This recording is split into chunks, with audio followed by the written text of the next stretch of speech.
हाय दोस्तों, कैसे हैं आप सब। आज मैं आपके सामने लेके आई हूँ पाई चार्ट्स, जो कि डेटा इंटरप्रिटेशन एंड टेबुलेशन का एक टॉपिक है। उसमें पाई चार्ट्स के बारे में, जो कि यूजीसी एनटीए यूजीसी नेट में बहुत बार आते हैं ऐसे क्वेश्चंस, जिसमें आपको एवरेज भी पूछा जाता है, आपका परसेंटेज भी पूछा जाता है, ठीक है, आपको रेशियोज भी पूछे जाते हैं। तो कुछ इस तरह के क्वेश्चंस मैं आपके सामने लेकर आई हूँ, और इसके शायद हो सकता है कि कई पार्ट्स में मैं लेके आऊँ, जो कि पाई चार्ट्स में अलग अलग क्वेश्चंस होंगे, जो जिससे आपको बहुत ही हेल्प मिलेगी। और मैं ये भी साथ में बताऊंगी कि परसेंटेज क्या होता है, उसके बाद एवरेज कैसे निकालते हैं। उन क्वेश्चंस के साथ हम ये सब करेंगे। तो आई होप कि आप ज़रूर देखेंगे मेरे चैनल को, सब्सक्राइब करेंगे मेरे चैनल को, और ज़्यादा से ज़्यादा शेयर करेंगे। तो प्लीज़ प्लीज़ प्लीज़ जाइए, शेयर कीजिए और सब्सक्राइब कीजिए बेल आइकन को। I hope you will like it. तो चलिए चलते हैं। नाउ, आफ्टर कलेक्टिंग डेटा, कोई भी रिसर्च में जब हम कलेक्ट कर लेते हैं डेटा, तो researcher becomes concern with 6 things. वो क्या क्या करते हैं? Check the questionnaire, sort out reduce information collected to manageably proportions. वो क्या करते हैं? जो भी इंफॉर्मेशन इतने वास्ट एरिया से उन्हें मिला है, उसको रिड्यूस करते हैं, एक मीनिंगफुल प्रोपोर्शंस में उन्हें यूज़ करते हैं। उसके बाद समराइज करते हैं, एनालिसिस करते हैं, और इंटरप्रेट करते हैं उनके रिजल्ट्स को। चाहे वो इंडस्ट्रीज में हो, हर जगह है, चाहे गवर्नमेंट सेक्टर में हो, हमें हर टाइम पे एक डेटा को कलेक्ट करने की ज़रूरत पड़ती है। चाहे वो सर्वे से रिलेटेड हो, या फिर कोई पॉपुलेशन से रिलेटेड हो, या फिर किसी इंडस्ट्री के ग्रोथ से रिलेटेड हो, तो हमें हर बार एक सॉर्ट ऑफ डेटा कलेक्ट करना होता है। तो इसकी वजह से हमें फिर उसकी राइटिंग करनी होती है, रिपोर्ट प्रेजेंट करनी होती है। तो ये सब जो होते हैं वो कलेक्शन ऑफ डेटा के बाद के जो प्रोसेस होते हैं। मैं इसलिए बता रही हूँ क्योंकि यूजीसी नेट में बहुत सारे डेटा इंटरप्रिटेशन के क्वेश्चंस आते हैं, और जिसमें बहुत ही ज़्यादा इम्पॉर्टेंट होते हैं, टाइम टेकिंग होते हैं। तो हमें पहले से बहुत प्रिपरेशन उसमें करनी होती है। और बहुत इंटरेस्टिंग भी होता है ये टॉपिक, क्योंकि इसमें बहुत सारे अलग अलग, जैसे प्रपोर्शन से भी क्वेश्चन हो जाते हैं, उसके बाद परसेंटेज से भी क्वेश्चन आ जाते हैं, परसेंटेज इंक्रीज डिक्रीज, वेरिएशंस बहुत सारी होती हैं। तो बहुत इंटरेस्टिंग टॉपिक होता है, और बहुत डिफ़िकल्ट भी होता है अगर हम यूज़ ना करें राइट ढंग से। तो इसीलिए मैं ये टॉपिक आपके पास लेके आई हूँ। दस द मेथड ऑफ कन्वर्टिंग। अब हम इसमें क्या करते हैं कि रॉ डेटा, हमारे पास एक रॉ इन्फॉर्मेशन है, और हमें एक मीनिंगफुल स्टेटमेंट में से बनाना है, जिसमें हमें डेटा प्रोसेसिंग करनी है, एनालिसिस करना है, इंटरप्रिटेशन एंड प्रेजेंटेशन करना है। तो ये जो चैप्टर है मेनली हम टेबुलेशन के थ्रू करते हैं, पाई चार्ट्स बना के करते हैं, डायग्रामेटिक प्रेजेंटेशन करते हैं, और बहुत सारी चीज़ें, ये क्वांटिटेटिव डेटा होता है, और एनालिसिस इंटरप्रिटेशन करते हैं। उसके बाद इंटरप्रिटेशन में हम क्या क्या असेसमेंट करते हैं, बहुत ही केयरफुली असेसमेंट हमें करने पड़ते हैं फिगर्स के, नंबर्स के, जो टेबल में दिए हुए हैं। ये एक प्रोसेस है जहाँ पे एनालाइज करते हैं हम एंट्रीज को, सब एंट्रीज को, और उसमें क्या पता लगाते हैं। जैसे कई बार क्वेश्चन में दिया होता है मैक्सिमम नंबर, मिनिमम नंबर, तो हमें बहुत ही केयरफुली उन नंबर्स को ध्यान में रखना पड़ता है। उसके बाद maximum minimum rate of increase या डिक्रीज, जैसे फॉर एग्जांपल किसी भी कंपनी का जो रेट ऑफ इंक्रीज है प्रोडक्शन का, या रेट ऑफ डिक्रीज है, किस हिसाब से हो रहा है, उसका मैक्सिमम रेट क्या है, या मिनिमम रेट ऑफ इंक्रीज क्या है। उसके बाद परसेंटेज चेंज कितना हो रहा है। पिछले साल हमारा प्रोडक्शन सपोज 10 करोड़ था, इस साल हमारा प्रोडक्शन 20 करोड़ हो, तो कितना हमारा जो परसेंटेज चेंज आया है। उसके बिहेवियर ऑफ एंट्रीज कैसी है, और उसके नेचर ऑफ डिपेंडेंट वेरिएबल्स कौन कौन से हैं। हमें बहुत ज़्यादा इसमें केयरफुली असेसमेंट करनी पड़ती है। इंपॉर्टेंट पॉइंट क्या है स्टैटिस्टिकल एनालिसिस के? जब भी हम कोई स्टैटिस्टिकल एनालिसिस करते हैं, या तो हमें रेशियो जानना होता है, या प्रपोर्शन जानना होता है। रेशियो क्या होता है? ये रिलेशन होता है पार्ट एंड पार्ट के बीच में। जैसे फॉर एग्जांपल कंपनी ए का जो कंपनी का रेशियो इतना है, कंपनी बी का जो रेशियो है इतना है, मतलब सपोज कीजिए 100 है एंड 200 है, तो उनका जो रिलेशन है वो कैसा है, किस प्रपोर्शन में। उसके बाद proportion represent relation between part and whole. Part जैसे 5 10, तो एज अ पार्ट होल के में रिप्रेजेंट करते हैं, उसे प्रपोर्शन कहते हैं। और बहुत ही इंपॉर्टेंट ये रेशियो एंड प्रपोर्शन होते हैं। उसके बाद परसेंट, किसी भी चीज का 100th जो होता है उसे परसेंट कहते हैं। जैसे 17% है तो 1700 जो हो गया वो परसेंटेज में, हम इसका जो सिंबल है ये ऐसे लिखते हैं परसेंटेज में। उसके बाद can be written with percentage as a fraction या एज अ डेसिमल भी। सपोज 2/3 भी हम लिख सकते हैं। उसके बाद 0.7 भी हम परसेंट भी हम लिख सकते हैं, चाहे हम डेसिमल में लिखें या हम परसेंटेज में लिखें या हम फ्रैक्शन में लिखें, किसी भी अब यहाँ पे ध्यान देने वाली देखिए बात है, to provide a decimal to a percent. अगर हम किसी भी चीज को कोई भी परसेंट है, कोई नंबर है, उसको हमें क्या प्रोवाइड करना है, डेसिमल, एक परसेंट प्रोवाइड करना है डेसिमल।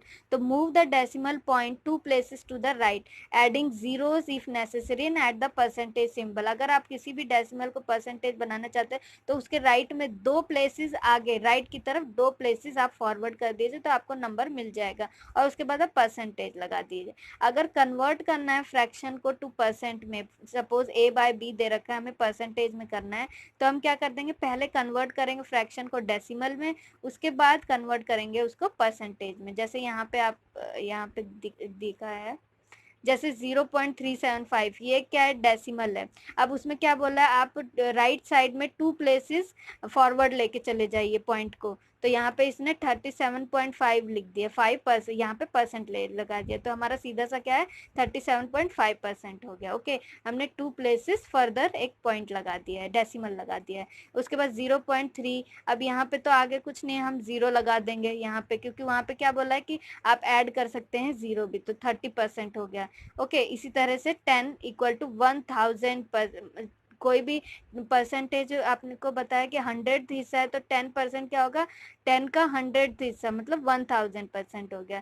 तो ऐसे ही बहुत सारे परसेंटेज के जो क्वेश्चंस होते हैं वो यूजुअली बहुत इजीली आप कई बार के अपने हेड में ही आंसर दे दोगे, आपको पेंसिल पेपर की भी जरूरत नहीं पड़ेगी।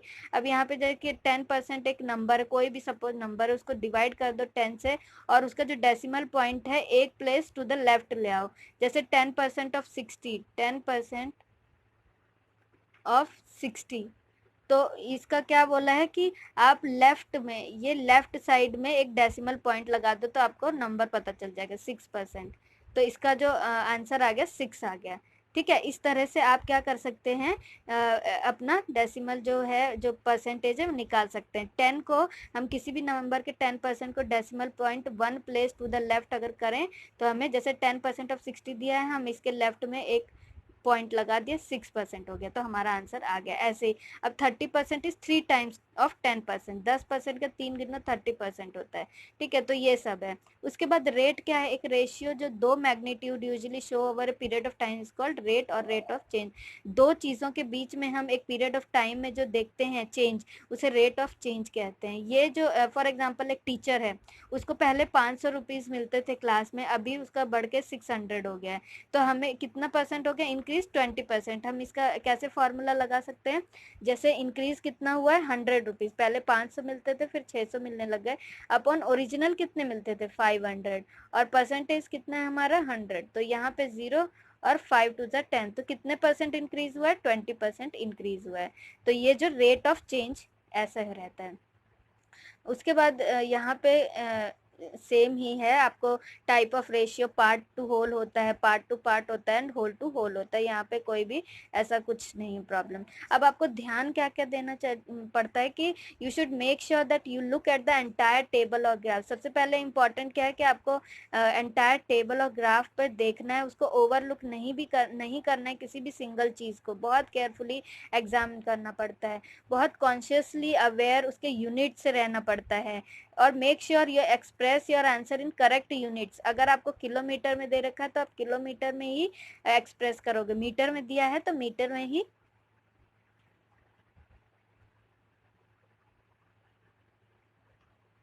में ही एक्सप्रेस करोगे। उसके बाद a very common mistake in such type of question arises due to confusion between decimal and percentage. ये बहुत इंपॉर्टेंट होता है, डेसिमल एंड परसेंटेजेस में बहुत confusion. Don't confuse decimal with percentage and percentage with decimals. For example, अगर unit are percentages and entry is given to be 0.3, then it is equal to 0.3% which equals 0.003।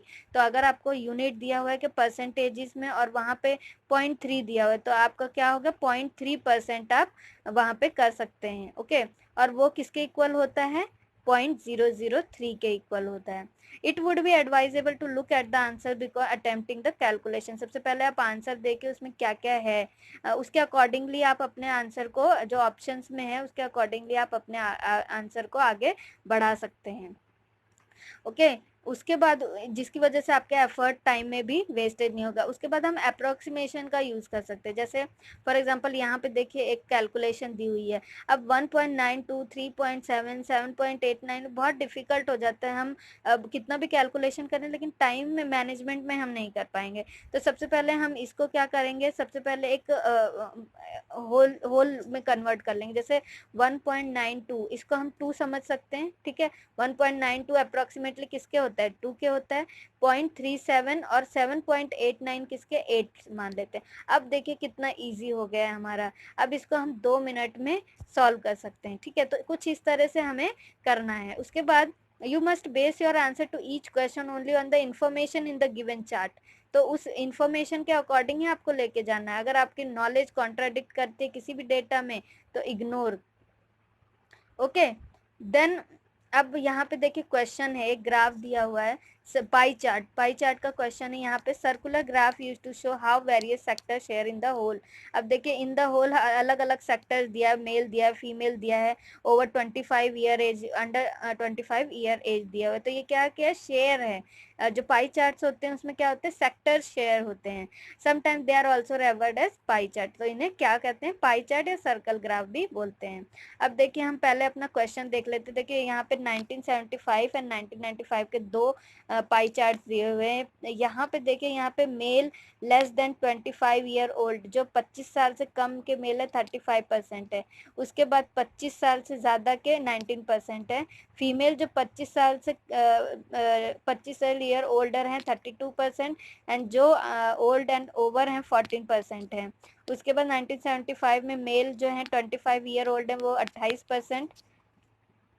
उसके बाद male 25 year old and over 17%। और यहाँ पे भी ऐसे। तो सबसे पहले हम देख लेते हैं कि क्वेश्चन क्या है। इफ देयर वर 1 करोड़, देखिए यहाँ पे 1 करोड़ है college student in 1975, how many more male student were there than female student। अब क्वेश्चन क्या पूछा है कि कितने मेल मोर हैं देन फीमेल स्टूडेंट, कब, 1975 में। तो यहाँ पे देखिए 1975 है और यहाँ पे जो मेल हैं, और हम देखेंगे सबसे पहले फ्रॉम द ग्राफ। देखिए वी सी दैट इन 1975 54%, मतलब 35% प्लस 19% जो 25 साल से कम है और जो 25 साल से ज़्यादा। देखे यहाँ पे है 35% male less than 25 year and 25 year old जो ओवर हैं वो 19% है। तो ये दोनों हमने ले लिया, ठीक है। Of all the college student were male, और ये सब कौन है, मेल हैं। उसके बाद 46% वर फीमेल। अब यहाँ पे आप देखोगे कि 46%, 32 एंड 14% इज 46%, ये क्या है, फीमेल हैं। तो अब हम समझो कि जब 1 करोड़ है तो इसका मतलब 46 लैक्स ये फीमेल हैं और 54 लैक्स मेल हैं। तो अभी हम इन्हें माइनस कर देते, तो हमें जो ओवर हैं वो पता चल जाएंगे। 54 lakh minus 46 lakh females, difference is 8 lakh. तो हमारा ऑप्शन क्या है यहाँ पे, ये है 8 लाख, ठीक है।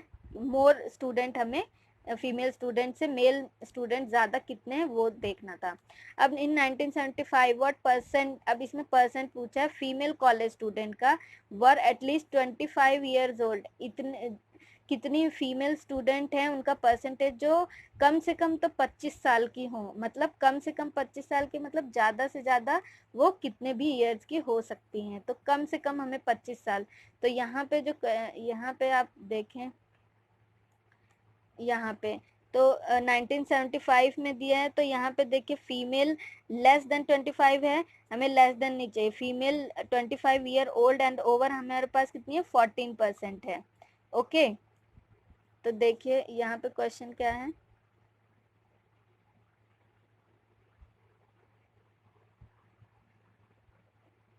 इन 1975, तो हम देखेंगे 1975 में, यहाँ पे 1975 में, तो चलिए सॉल्व करते हैं। इन 1975 ऑफ एवरी 100 कॉलेज स्टूडेंट जो 46 हैं वो फीमेल हैं, ठीक है, 46 तो टोटल फीमेल हैं, 20 ये 32 एंड 14, तो कितने हुए 46 जो हैं वो फीमेल हैं, जिसमें से 14 जो हैं वो 25 ईयर से अबव हैं, तो जिसमें से कितनी 14 जो हैं वो 25 ईयर्स ओल्ड एंड ओवर हैं। सो यहाँ पे इनका परसेंटेज निकालना है, तो सबसे पहले हम देखेंगे कि 14 है जो कि 25 ईयर, और टोटल जो कितनी है वुमेन इतनी है, तो यहाँ पे अब अगर आप करेंगे तो 0.3 हो जाएगा, और जैसे कि मैंने पहले कहा आप 2 प्लेसेस अगर जाइए तो 0 कर लीजिए, और 0.0 ये 30% हो जाएगा, 2 प्लेसेस राइट में अगर आप डेसिमल लगा देंगे।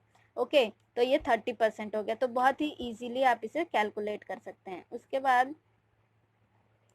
उसके बाद if the total number of students enrolled in college was 40% higher in 1995 than in 1975, what is the ratio of the number of male student to the number of male? इसमें mainly पूछा गया 2 years का जो comparison है, ratio है, वो पूछा गया है मेल स्टूडेंट्स का। तो चलिए सॉल्व कर लेते हैं।